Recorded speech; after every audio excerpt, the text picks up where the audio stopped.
So as you can see, rain is created by an overhead sprinkler hidden from view. We just shoot water straight up in the air and let it fall naturally like rain.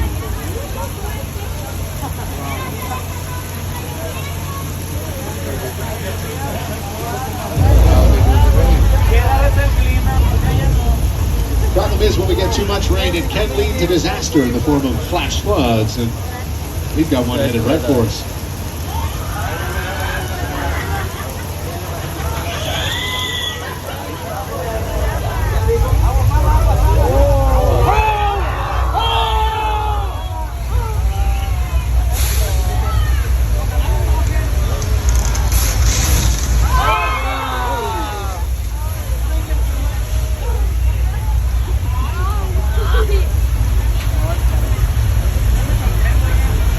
Remember, ladies and gentlemen, if you're sitting in one of the blue seats, well, you may get wet on the tour today.